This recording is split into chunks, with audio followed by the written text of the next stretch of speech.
Is life a matter of big bang achievements? In my opinion, the answer is no. Life is a matter of incremental improvements. And life is a matter of small things. They may join together to create a wonderful result. But the journey itself is made of smaller things. You need to therefore look at how you can do things that are small in effect, but they are qualitative in terms of its output itself. Therefore, the question you need to ask yourself is, are you better than somebody else? No, that's not the way. That I'm superior to somebody, that's not the question. Are you better than what you were yourself yesterday is a better question to ask.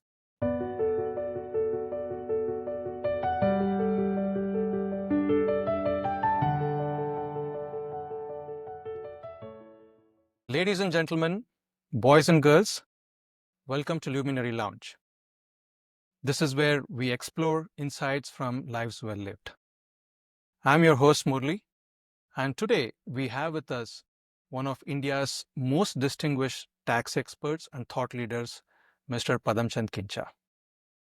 A commerce graduate who ranked 5th at the Bangalore University exams and secured the 25th rank in the CA exams in 1982, Mr. Khincha has spent over 4 decades shaping India's tax landscape. His expertise has been sought by the highest levels of government. He has deposed as an expert before the Central Board of Direct Taxes, that's the main board of taxation in India, and their high-powered committee on e-commerce, the Rangachari Committee for IT sector taxation, and the AP Shah Committee on minimum alternate tax matters. His contributions to tax literature are extensive. He has authored seminal works including Emerging Issues in International Taxation, Tax Treaties of India, a compilation, Decoding Section 5, and most importantly has co-authored the latest edition of one of the most prestigious books on income tax, that is Sampath Iyengar's Law of Income Tax. As a member of Fiscal Law Committee of the Institute of Chartered Accountants of India, he was instrumental in preparing the approach paper on transfer pricing and analyzing of direct tax code. But what makes his story particularly fascinating is how his journey began. To almost becoming a cricketer for the Indian team, he has risen to become one of the most respected chartered accountants of India. His philosophy that everything happens for a positive purpose has guided him through an illustrious career, where he has delivered over 500 lectures nationwide and has taught at prestigious institutions like the Indian Institute of Management. Today we'll explore the wisdom gathered from his remarkable journey, understand how small, consistent actions can lead to extraordinary results, and learn why maintaining a childlike enthusiasm for learning might just be the secret to a fulfilling life. Welcome to the Luminary Lounge, Mr. Khincha. It's our pleasure. My pleasure too. I was looking at the aspect of a luminary launch. I thought luminaries are those persons who have had something significant to achieve. Those are people who have a lot of industry or a high level of intellect or a combination of that. To have a high level of industry, there are a lot of people like that.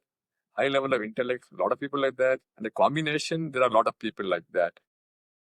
I don't belong to either the industry aspect or the intellect aspect or the combination aspect.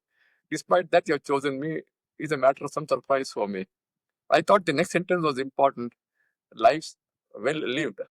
Possibly, I will take shelter under that and say, hey, is my life well lived? I don't know. Somebody else has to judge.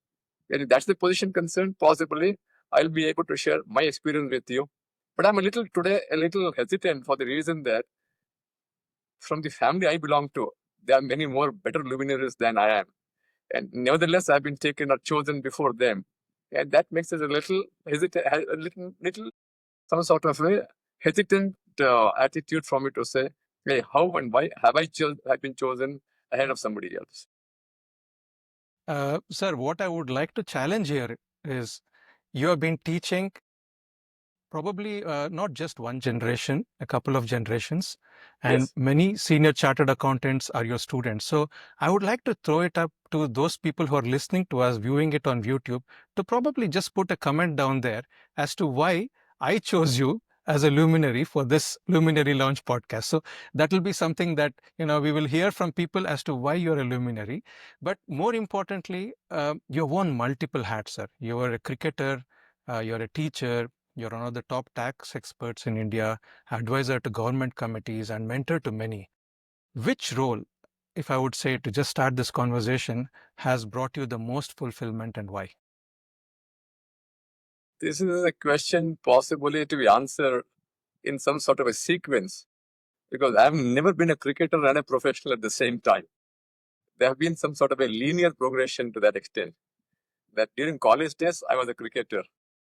The career came to an end for some reason. We'll have an occasion to discuss that a little later. And thereafter is an appropriate time. That's the God's design that the whole change happened at such an appropriate time that the professional career took over. And that's some sort of a linear progression from one career to another career. And it's during the course of my professional career that I began having some other roles like a teacher or a mentor like that. So I did not have simultaneous roles. They were linear. But I take a lot of pride in what I did in terms of cricket also. Something that I look forward to, something that I was very passionate about. And therefore I was looking forward to excelling.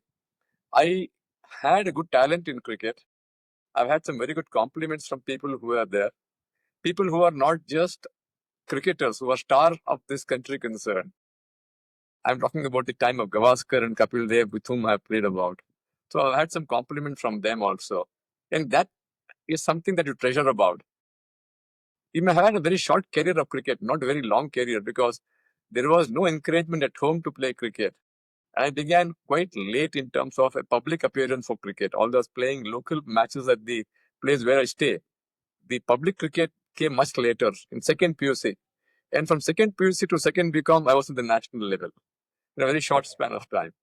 So that helps me to make a statement that yes, I had people who were stars, who I played with, whose relationship I cherish, whose work still I continue. A lot of people I'm associated with. So that is a area or a dominion where I was actually keen to look forward to a cricket career. In some way or the other, I continue being associated with that. So that's part of the cricket now.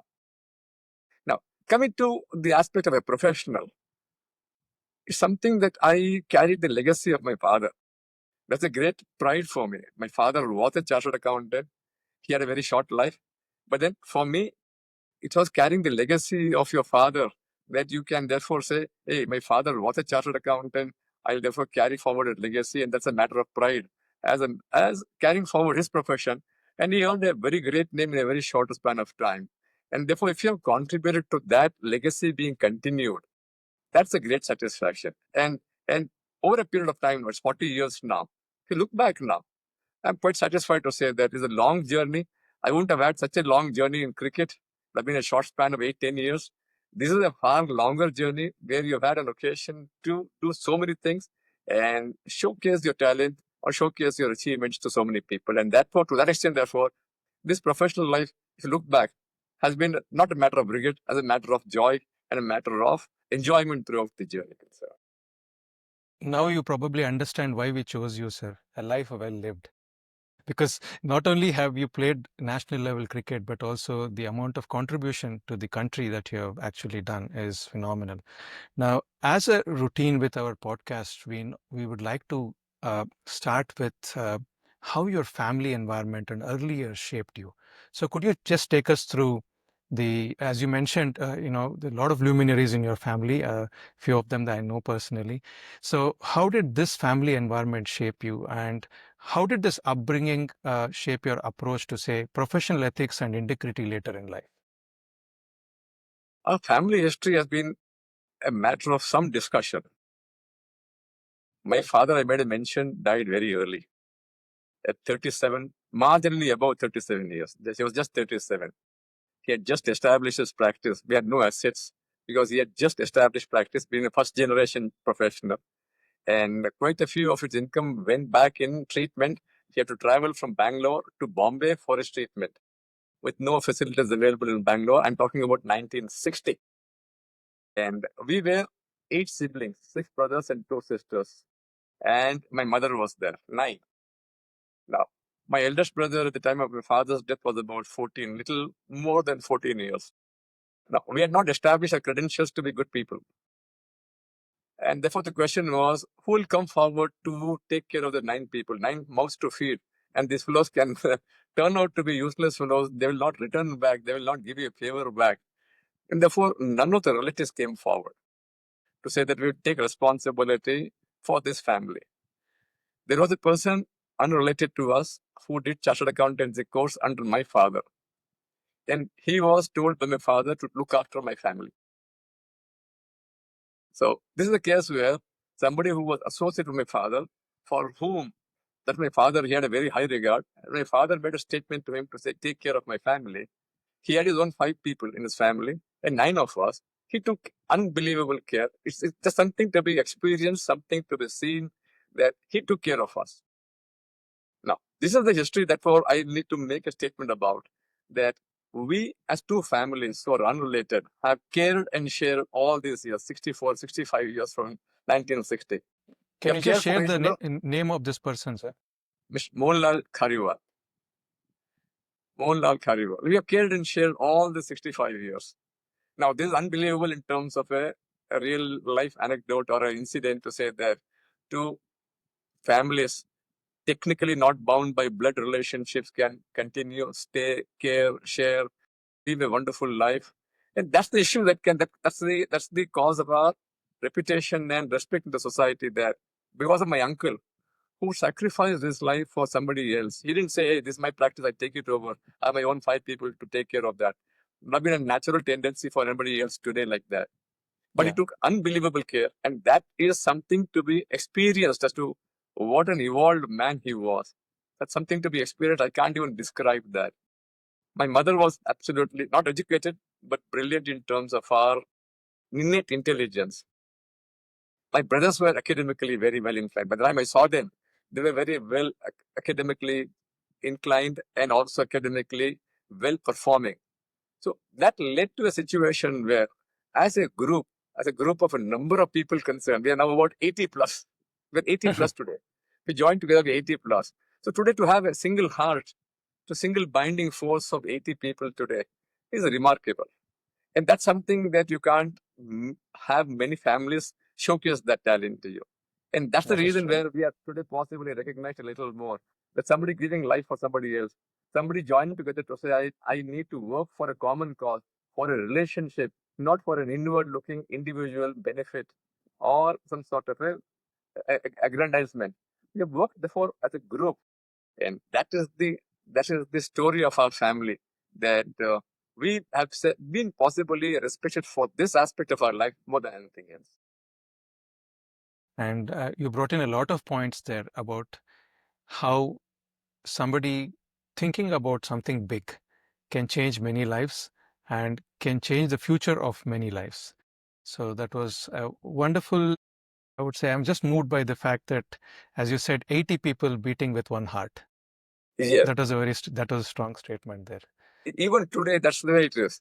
Possibly tomorrow, our economic relation may get re-altered, but the heart remains. That's the most important aspect.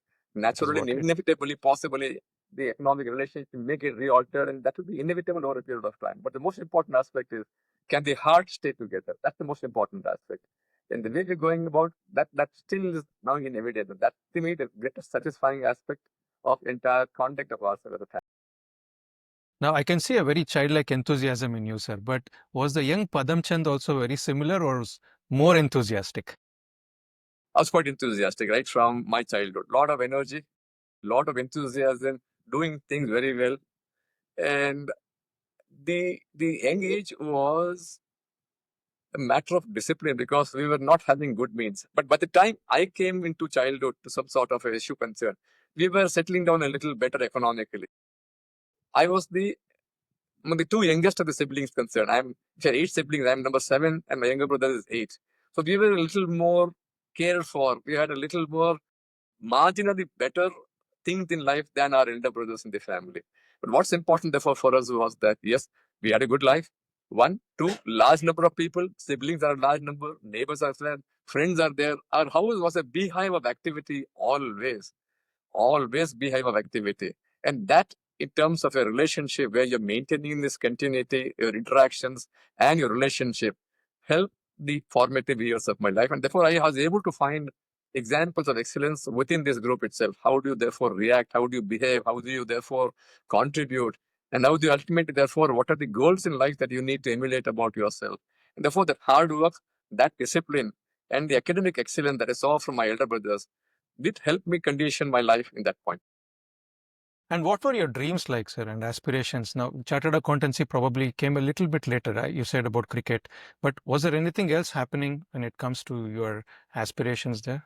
We were supposed to do well in studies. That was the just mantra. We didn't have some sort of a difficulty or dilemma about what course to choose about. There were hardly any course at that point of time. And when I therefore cleared my 10th standard with good marks, my uncle said, do commerce. I took up commerce. There's nothing there for. He told me to commerce. He said, that's fine. I took commerce.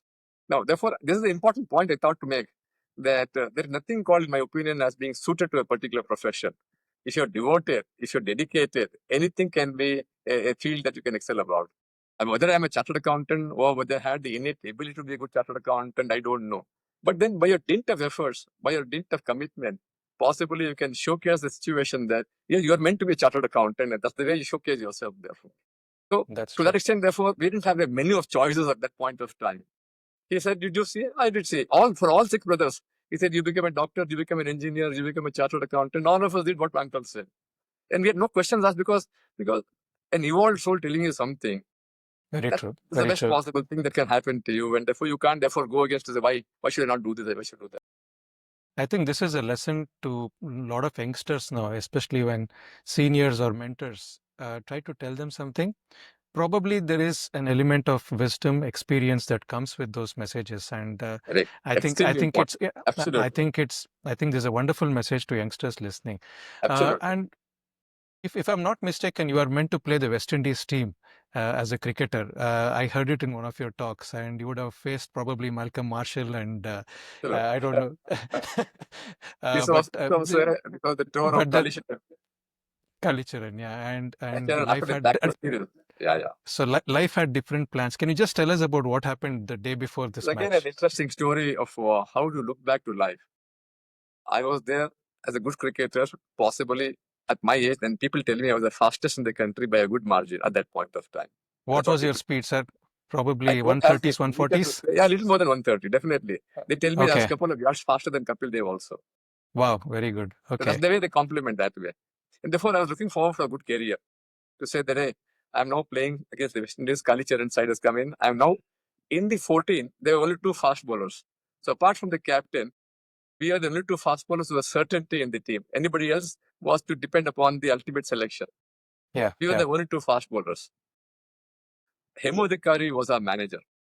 Okay. We got 600 rupees for a 3-day match at that point. Okay. The sum of 600 rupees. And we got a lecture for about 1.5 hours to say, you fellows, you're being given too much money, it will get into your head. Mhm. And this will spoil you. I took it very seriously. I said, yeah, if I were to spend any portion of this money, it will get into my head. I should therefore preserve this money and therefore give it to my mother to demonstrate that, yes, I'm a person who is not spoiled by money. I'll go and give it to her. And Okay. actually, we had a tournament prior to the West Indies match, which was at Hyderabad. And my performance there helped me to come into this tournament and this match against West Indies. But this match against West Indies was on a turf wicket, which needed a 110 rupees worth of shoe, a spike shoe. But I said, no, Okay. I'll manage this for 3 days because no, I don't want to get a spoiled name by spending this money without asking my Money. mother's permission. And I therefore said, hey, 2 days, it doesn't make a difference. I will therefore play with this limited equipment that I have. And with that Okay. limited equipment, first bowling, first ball I was trying to deliver the practice session, I slipped. I slipped and had a fall and injured my shoulder. I was out of the match. Uh, Therefore, looking forward to a dream, and those dreams are shattered. If you look back now, my mother was never encouraging cricket. She said, no, your brothers are all academically very good. They've achieved excellence in their studies. You fellows with playing cricket, you will possibly go astray, will not be therefore on the line. She therefore was very clear, you shall not play cricket. So between my prayers to play cricket and between her prayers, therefore, that this fellow will not play cricket, her prayers are far more powerful. And they had some other design ultimately to say that, hey, you stop your cricket, and she took over reasonably simultaneous at that point of time. And that's the way I look forward to say that, hey, my mother's prayers had some much more strength than my prayers, my dreams itself. And they were possibly for a good reason that her prayers prevail. And that's the way my cricket career goes about. All those are a set of entire scheme that God has made for you, has a design for you, and possibly led to one to the event to the other. And ultimately, they say, hey, you are looking forward to a CS career, not a cricket career. Because CA would have been long career, cricket would have been possible at that point of time, 6, 8 years of play, and become a bank manager. You would do anything. It would have been very difficult for me, therefore, to have been a good professional. To look back in retrospect, it's a good decision that I got injured and I did the cricket. So no Very regrets. similar, very similar to your story. My mother's prayers were again stronger. She wanted me to be a doctor. I Yes. wanted to be a chartered accountant. In fact, my father was a cost accountant, so I wanted to be a chartered accountant. So I feel that her prayers again won the show there, and I have no regrets again about it. And I This think, gives you this gives you a lot of lessons in life, actually. yeah, There yeah, is a Hindi yeah. statement, जो बनेगा वो व्यर्थ नहीं जाएगा. जो नहीं बनना है बनेगा ही नहीं. You may try anything. You may try anything. It will not happen. और जो बन गया है वो व्यर्थ नहीं जाएगा. Yes. There are things designed for you. You need to therefore accept it as a philosophy. Things don't happen the way you want to happen. There's a design that happens there. There's a larger, bigger design that is there in store for you, in store for us. Therefore, if you accept that as a philosophy, it's wonderful. What is mine will remain mine. Nobody can take it away. And what goes away, it was never mine. That's the way it is Never, meant to be. yes, Never that is meant to true. be mine. Therefore, that's the way philosophies come about. You learn this over a period of time to say that, hey, you need to therefore reconcile to this and say, hey, things happen for you for the best of your own life. I was listening to one of your talks, sir, and you start off the talk saying that you did not pass your LKG exams. Now, I found it very interesting, and I wanted to ask you about how this LKG exam made you develop this positive outlook on life's challenges. Because I think you bring in some analogy there in your talk. Yeah, because it's something surprising that a person fails in LKG. Nobody will say that this fellow failing in LKG is ever a possible achievement today. Rightly or wrongly, there's no formal training for me at home. They were never the way they coach today young children. So I was put to school somewhere at the end of the calendar year. And we had exams in the month of March. So they said it's not fit enough to go forward. They failed me. So I had to do it all over again. Now, I came first in the next year. That's okay. That's a different story by itself. But then Yeah. at that point of time, nobody said anything to me. There was no accusation, no saying that this one is useless, this is not good. No, nothing of that nature. Everybody said this is natural. Yeah, you do your exam. That's all. Thank you very much. My elder brothers were there who got admitted directly to fifth and fourth standard directly. They didn't do Okay. the first, second, third, fourth. They were very good. But then the school people says, hey, no, you're underage, you need to get demoted. So people who are very good also were demoted. My elder brother was demoted to one more. No, you will be good, but you're not of age. Therefore, you need to get demoted. So these are all a part of your career itself to say, hey, this is nothing unusual. This is nothing. This is a part of your life. Now, for me, if I look back in retrospect again, because of my failures, I had to stay back in that class again. And when I came to middle school level, I had in my company some friends who are absolutely remarkable friends, who I wouldn't have been able to join hands with if I were one class ahead of them. It's a matter of, again, a God-given divine intervention that a bunch of people concerned, unbelievably brilliant, who were together, who continued therefore their journey, who continued in different aspects of professional life, stayed connected together. And today, therefore, brilliant academically, brilliant in terms of conduct and character and ethics, unbelievably brilliant. Therefore, I was fortunate enough to be a part of that group of people concerned. And today, therefore, I look back and make a statement that if I look forward to something else, I look forward to a respect from them, not anybody else. Anybody else may be a little more conditional or suitable to say it praises you. But their respect, their recognition is something that I look forward to. And if you maintain that, you think you've achieved something in life. And that to me, therefore, in retrospective, is the LKG failure that God had designed for you to join hands with some of the best people in life that you can ever be associated with. That's a wonderful message, sir. Coming to your professional life and leadership roles, you have served on various high-powered committees, including the CBDT e-commerce committee and also Rangachari committee. I did read a little bit as a doctor, whatever I could understand a little bit. I do realize that these are big committees which shape the taxation laws for the entire industries, which probably caters to millions of employees. But when you sit on these committees, are there any principles that guide your approach? This is for all the young chartered accountants listening or young professionals listening to this podcast.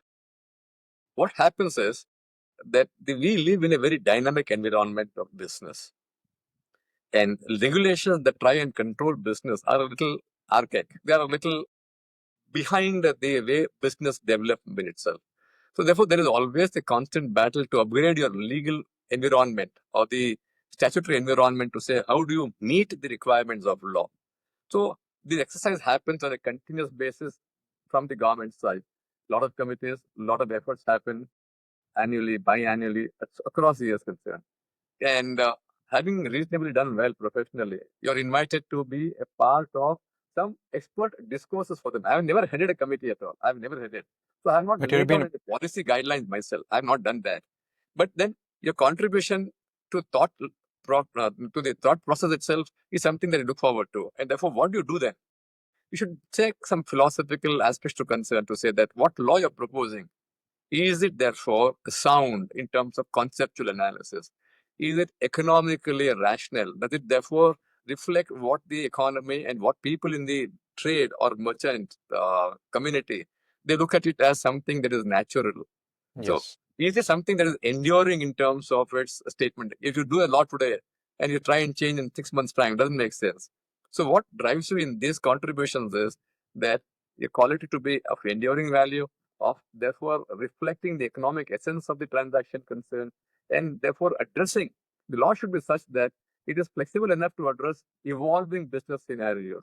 That's the way it should be, therefore. So our attempt has been, therefore, to look at these aspects while recommending some action to the government under the consistent development that has happened in the regulatory framework of the economic activities of this country.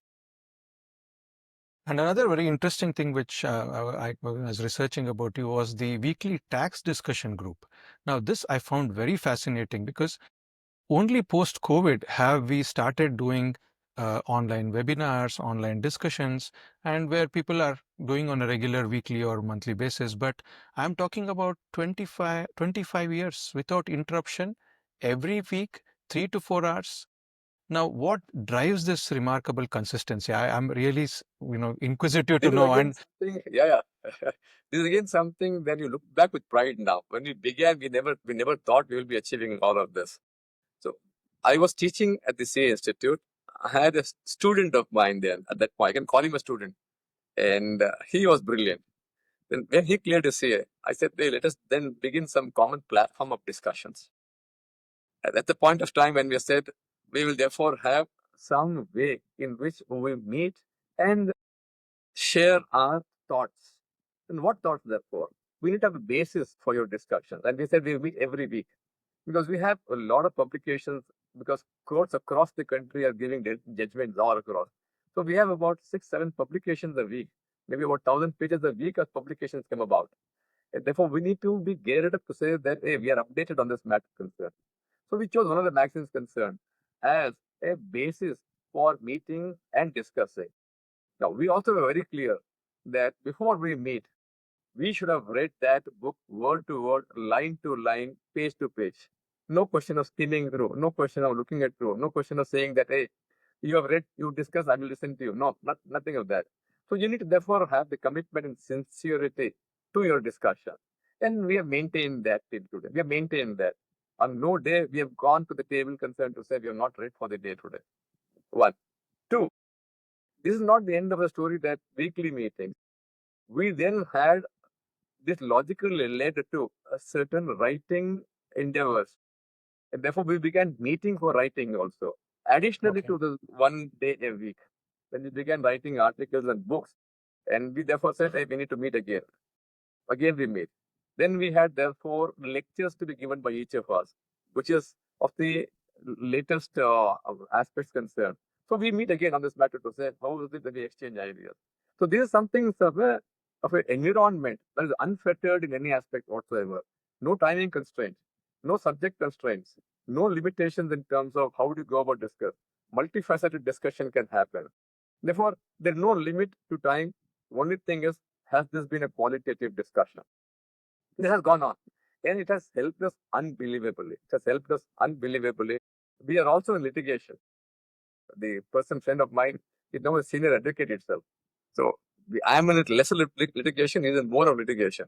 So the way you discuss, the way you therefore act, react, interact, that helps you in your litigation to in a court scenarios as to how you would react to those judgments or comments that the judge were to make, the outer counsel were to make. So therefore, a little more alert on your feet in terms of all of this concern. One. Two, in my opinion, our discussion has helped us realize the grounding aspect of it.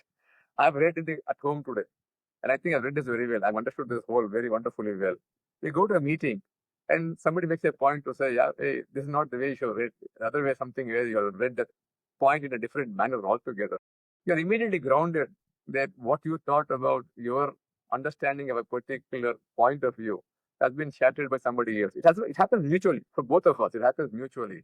So there's a huge amount of grounding that happens in terms of this exercise, and therefore the benefit that we have received and the fruit that it has given us, the respect it has given us, has continued to be so for so many years, such that we are today continuing. We had one more person join us recently after 20 years, last 5 years. So he brought another perspective to it. Wonderful. He's no more there. He died out of an illness. For 5 years at least we had him. Not many people, but committed and absolutely devoted to the job concern. You cannot tell this is something that I will not handle in my life. Nothing of that nature. If there is a subject, if something has to be read, it has to be read, understood, discussed, deliberated, and then go back enriched on this matter concern. And this has gone on for a wonderful long period of time. How long this goes on? I hope this goes on for a longer period of time, so that as a matter of example, it sets somebody else to do a similar thing. For ourselves, it benefits immensely. Benefits immensely. I am a big fan of compounding, sir, and this is one of the best examples of compounding outside the finance world, where two people have come together, met weekly, and compounded their knowledge, compounded their clarity on this knowledge, and also benefited the entire society. And it's very similar to the environment in Bell Labs, where a lot of innovations took place in the early 1900s, where people would get together and exchange ideas. And when I heard about this, I just wanted to know more about it. And you have spoken so passionately. I can still feel that, that excitement within you of when it started and how it has So led to linked to your some development. writing I made a mention, and you made a mention about the Sampath Iyengar. We have Yeah. done an edition. That is, Sampath Iyengar is an iconic book on income tax. Now we have Yes. done the revised edition of that, exceeding 20,000 pages. Yes. A I saw huge that. The job. 13th edition. Yeah, 13th edition. It's a huge amount of job, taken 4 years. But then the journey was wonderful. Commitment was wonderful. We have a team working for us. But then we went to the job in a manner that is demonstrating passionate approach to what is there for you before you. They're wonderful. Therefore, something that you now look back and say, hey, when I began, possibly I wouldn't have envisaged this, but the reality of what's come out now makes you feel happy. Yeah, you're able to achieve something in life. Now, despite all these achievements, you have on multiple occasions spoken about small things done consistently with excellence rather than big achievements matter more. Can you just tell our audience who are listening to this how to apply this wisdom in their own lives? Is life a matter of big bang achievements? In my opinion, the answer is no. Life is a matter of incremental improvements. Life is a matter of small things. They may join together to create a wonderful result. But the journey itself is made of smaller things. Today, we talk about artificial intelligence. It's not just a big bang achievement. It's come over a period of time, but a lot of diligent and efforts have gone about over a period of time. So life is therefore not a question of big bang achievements. You need to therefore look at how you can do things that are small in effect, but they are qualitative in terms of its output itself. Therefore, the question you need to ask yourself is, are you better than somebody else? No, that's not the way. That I'm superior to somebody, that's not the question. Are you better than what you were yourself yesterday? Is a better question to ask. Can there be an incremental improvement in yourself? That's the best question to ask, because we play many roles in the society today. I'm a brother, I'm a father, I'm a teacher, I am a student, I am a professional. So I'm a religious person, I'm a spiritual person. We have so many roles to play in life. Can I therefore be better than myself in these roles? By a very small percentage, incrementally, time upon time. The cumulative effect of this improvement, which is very marginal, can be substantial. And this can happen across society. The cumulative impact of that can be unbelievable. Therefore, to me, it has to be a small and incremental thing that happened consistently and continuously. That's more important. Excellent message to everyone. Uh, Teaching has been your passion. I love teaching as well. But it is very difficult to continue teaching when you are busy with your practice and you have a thriving practice of, auditing, tax consultancy. How do you manage both the passion of teaching with the practice? Teaching is something that you're giving back to society. Society has given you a lot of respect, recognition. It's a way of giving back to the society. Now, there's a big statement to make, but in the process, you are helping yourself actually. When you try to prepare for a lecture, you are now preparing seriously. That means you are preparing in a manner that you improve yourself. And when you go and convey that, by virtue of your exposition there, you've also fine-tuned the thought process concern. So Yeah. you can make a statement and giving back to society. Internally, first result is that you improve yourself. And to that extent, therefore, it is a scenario where any opportunity of giving a lecture is a good forum. I've never said no, because that's a great opportunity of learning. We meet good people. Every person is a thought leader there, thought provider there. Therefore, these people at conferences or students or chartered accountants or professionals are providing some thoughts for you to mull about, to you think about, and they help you significantly. This is very interesting. Therefore, I should make this point concerned, because this is something different in a chartered accountancy profession, that we have a lot of seminars where we are invited to be speakers concerned. We have not taken a money till today for our lectures concerned, not yet a single pie for our contribution to the lecturing. More than that, a number of organizations are such that you go on your own payment for travel. You pay your delegate fee, you pay your hotel charges, and give a lecture and come back. And we are going forward to that. There's no issue concerned. That's the way you need to get back to society. And organizations are there that they expect that you pay all your costs concern yourself and share the knowledge with the public concern. Absolutely fine. I think it's very similar to a medical profession where we also are invited as speakers, and whenever we have these conferences, many a times we have to go on our own and deliver the talks. So I think it's very similar there. You have worked with many inspiring individuals throughout your career, which is 4 decades plus. Could you just share one story about someone who has deeply influenced your approach to life, sir? I was talking about my uncle, Yes. philosopher, thinker, great wisdom, unbelievable elegance in action and words. How can you convey without speaking? His unbelievable attitude in terms of life. A situation that his conduct and character was such that it brought in an automatic self-respect from you. There's no way you could have violated him. There's no way you could have even dreamt of disappointing him in any manner whatsoever. So that's something I can't describe, something that has to be felt, that a person was so evolved. How can it happen? That's the situation that it was a live example for all of us. He was a chartered accountant. So I had, at least in the office, also a life experience with him. Small things in life made you realize that hey, this person is extraordinary. Everyday reaction, everyday interaction made us believe that hey, this is something that is unique. You can't therefore have such a person in your life. We are fortunate to have him. Possibly our father wouldn't have taken so much of care that he took about us. I don't know. Unbelievable.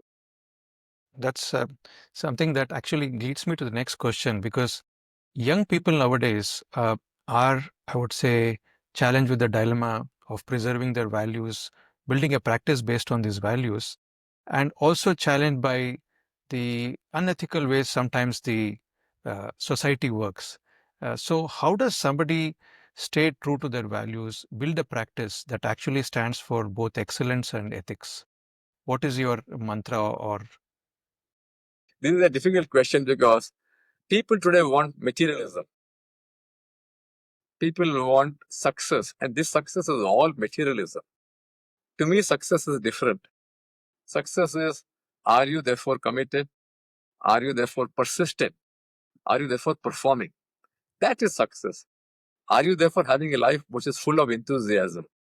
Are you having life, there's zest involved in that? You want to be happy in life. There's a statement in Hindi. चैन से जीने के लिए सब बेचैन है. Everybody wants to live life peacefully, but not able to achieve that. I want to live life peacefully. Everybody is bechained for that. But they have lost their perspective of life as to what should be there in terms of achieving or targets in life which will help you achieve those aspects concerned.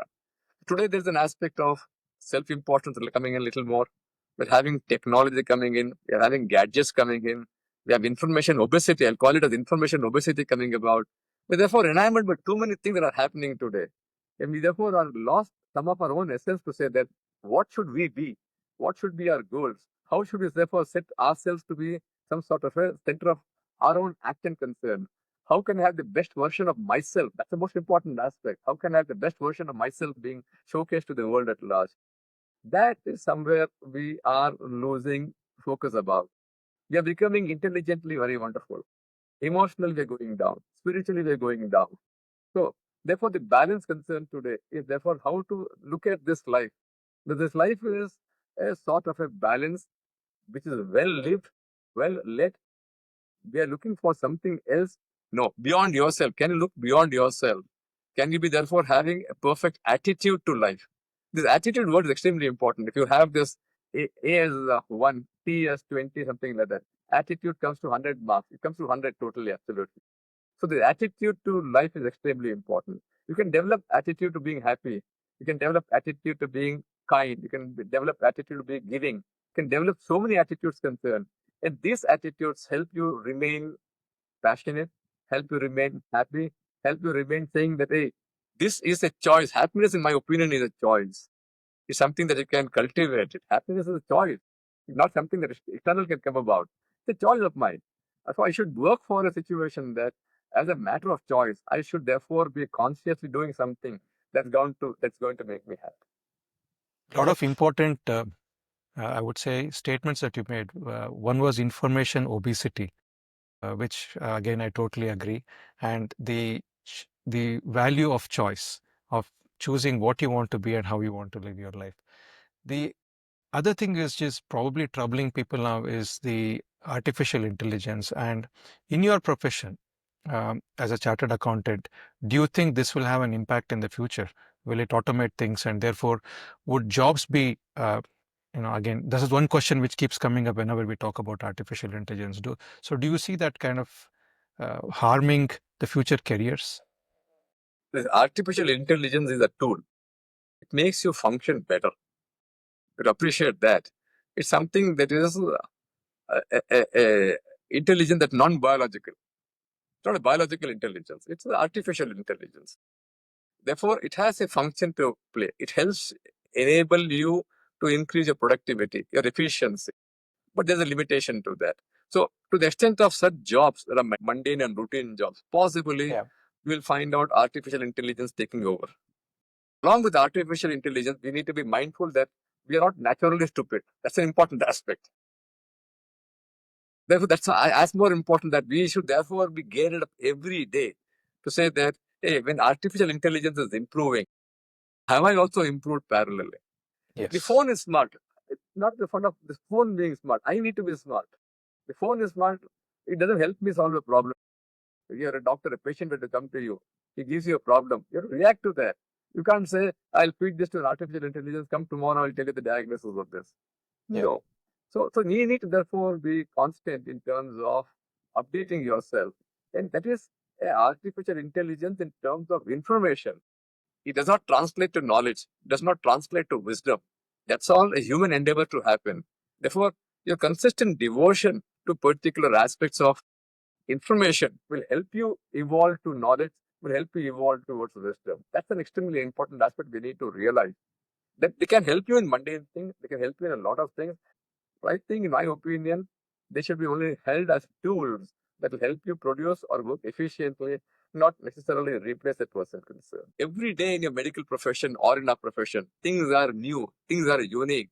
And artificial intelligence banks upon earlier experience. From that data, it tries and cultivates things. So things that are new, things that are therefore demanding your attention, your thoughts, your intelligence, that are constantly going to challenge you. Therefore, you have a niche area of practice, in my opinion, where artificial intelligence may not necessarily help with that. Now, we were speaking about changes that might come in the future years with artificial intelligence. But looking back, do you think there are any principles that actually hold good and remain constant regardless of how much the world changes? Is there anything that you're seeing? So we've had these aspects of changes in technology periodically. Yeah. Industrial Yeah. revolution was one great amount. Yeah. We had vehicles moving in, people began moving. Industrial revolution therefore said, oh, world is going to change significantly tomorrow. Absolutely fine. We had computers. They said, hey, computers are going to function. Wonderful. They'll replace us. Absolutely fine. Yeah, therefore, these are all, in my opinion, phases in your life that you can look back and say that there have been great achievements, which we believe at that point of time will change life. It's not happened that way. It has not happened that way. There is the importance of a man that continues to remain as a center of attraction and importance will continue to remain absolutely. Therefore, to get enamored by one invention now may not necessarily be the end of the story. We've had this experience all along. And that therefore will help us in making a statement concerned that the relevance of man will continue. So, coming to books, now you've written plenty of books, but are there any books that have profoundly influenced your thinking? As a books that I've read, Yes, yes. no, what happens is that's a regret I have in life. Huge amount of time goes in technical reading. And that is taking a good toll of other reading that you otherwise should have done ideally. Yeah, the So I opportunity do read cost. the opportunity cost. The technical reading is taking a huge amount of time. So the desire to have some other reading, which you are looking forward to very keenly, is continuing, but then not that intensity that I should have otherwise liked for. And therefore, there are a lot of books. Therefore, if the technical reading is very heavy, then I do a little lighter reading such that in the night, such that you're able to balance that and come back to a situation that, hey, you've had a situation where you can now relax yourself having read something. Satisfaction is there. If finishing a book is a great satisfaction, is possibly a regret I have in life. I've seen people, I've seen friends of mine and their children. I've seen a child of my friend who used to read 2 novels a day Hmm. for a long period of time. Therefore, the intelligence that you get because of that involvement by itself is significant. So, if you look at that and say, hey, could you have done something of that nature in your life? Possibly, yes. That's the regret. Today, technicality and technical reading takes a higher amount of time of your reading, such that the way of looking at philosophies, autobiographies, good statements, political, geopolitical, you don't have that much of time available to you. Any experiences that have profoundly influenced your thinking? We'll leave the Experiences books are at. the family, extended family. I don't know. I can make the statement concern that my uncle I'm talking about was one evolved soul. There's one more evolved soul. Evolved soul in terms of self purification. Unbelievable devotion to self purification. So I've seen him at close quarters, very close. Dr. Ashish's grandfather, 95 years, 95 years of dedication in terms of self purification, evolvement, and therefore the amount that you dedicate yourself is something that is worth, it's a little scary to you. Can you do that tomorrow? But they have Hmm. done it. Therefore, those examples today have left me saying that hey, you have not done anything in life today. Far more people have done many more things. I was talking to you about my uncle. So many things. There are about 40 marriages in our family, 40 marriages outside our family, 30, 40, 50 businesses helped establish. A time for everybody. He had a brilliant chartered accountant, a social thinker, philosopher. How a person could in his lifetime do all of this, something is a worry for me today, a matter of thought process that today we are basking to say you've achieved something in life. But if you look at comparison of all of these people concerned, you have far more distance to go in terms of what you have achieved in life. I think the benchmark that he set for the entire family is something that all of you are aspiring to, and that's why the entire family has become a luminary family. I mean to say, all of you have achieved so high, and I think these are very good messages coming in from you for youngsters that family values people within the family can be such good examples, and it's very important to look up to them and kind of lead a good life. And the Yes. way you spoke about the character, building a good character is very important. Now, just a little bit of rapid fire questions, sir. We've Yes. been talking about a lot of serious related aspects. A habit that you wish you had developed earlier in life. A little more reading, as I already mentioned. Yes. Little more reading, little more intense reading. I thought possibly, yes, it would have helped me much better. What would you read if you're given a choice now to read books, if you're given the time?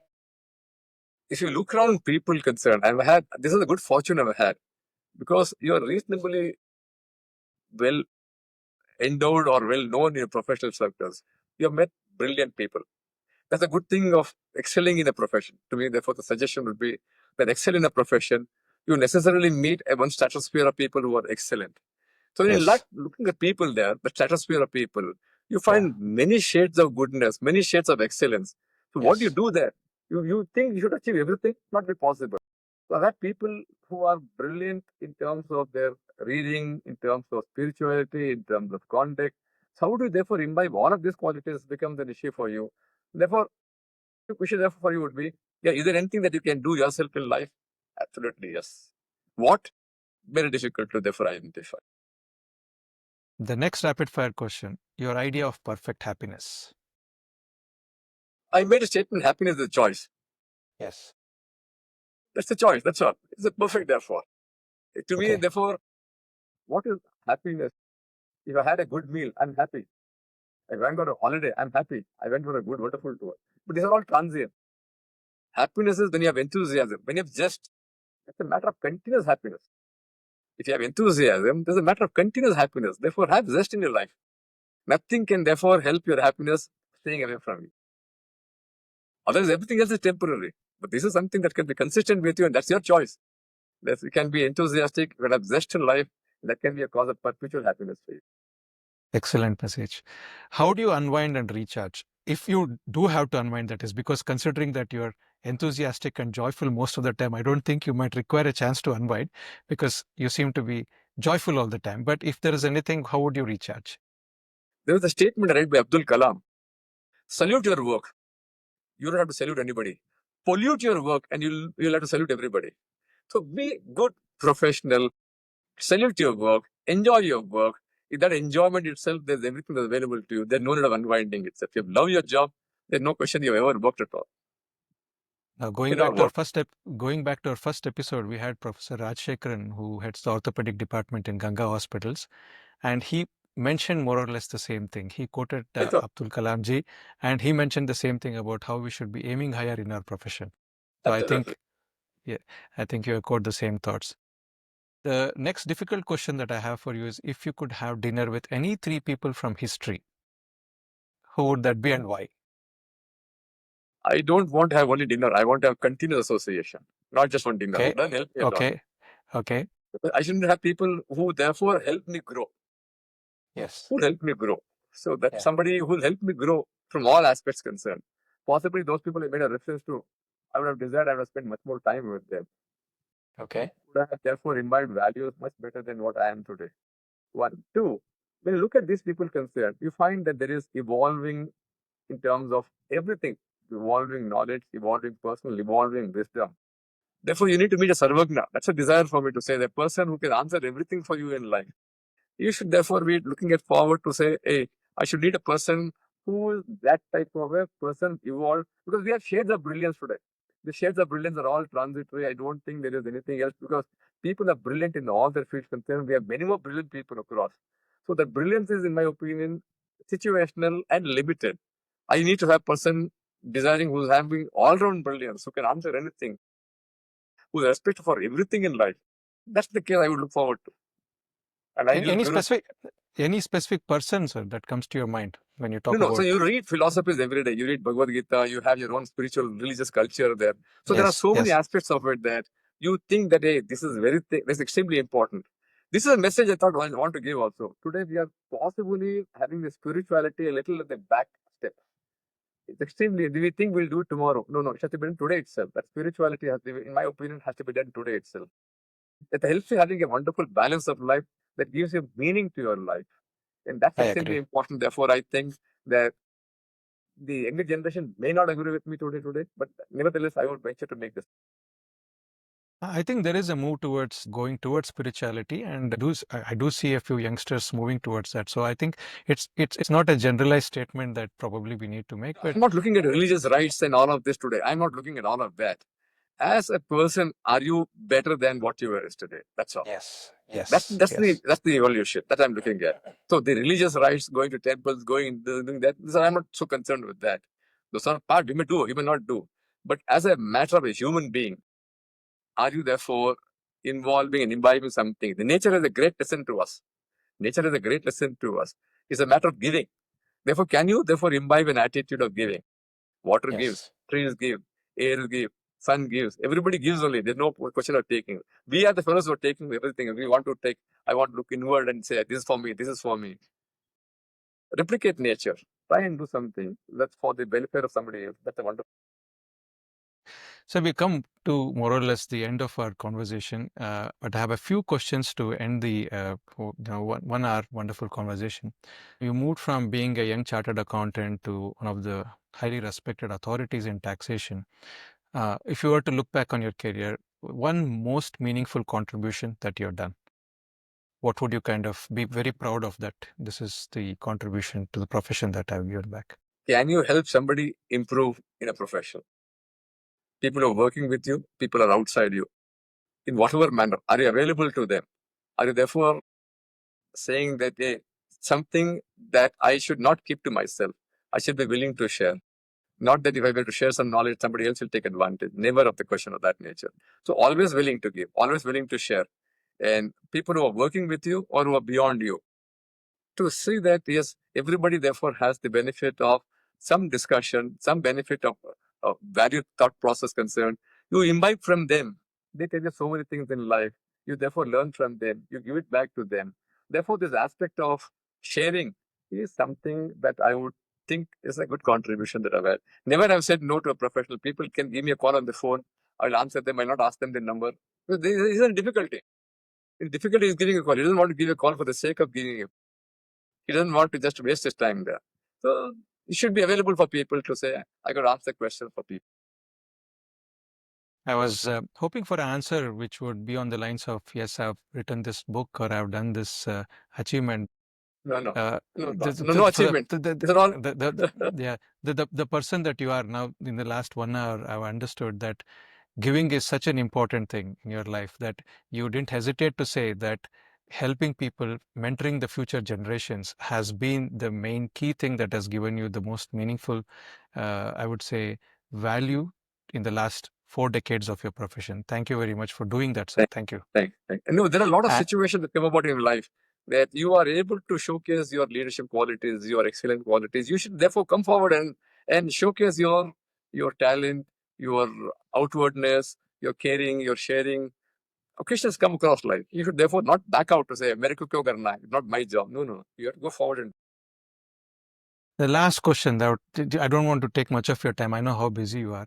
A last question to wind this conversation up.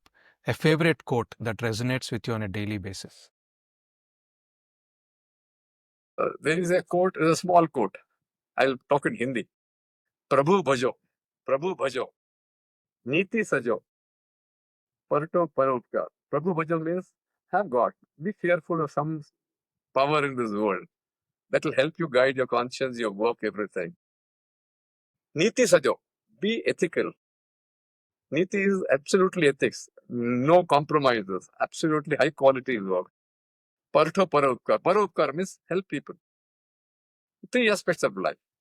So go on helping people. There's no end to helping. There's no way in which you can stop helping somebody else. There's no end to that. So giving should be a matter of a consistent endeavor of yours. So Niti is ethics. And Prabhu Bhajo. Have fear of God to say that, hey, you come into this life. You need to therefore have some journey performed well. At the end of it, therefore, you should be happy that this journey was well lived for you. And by.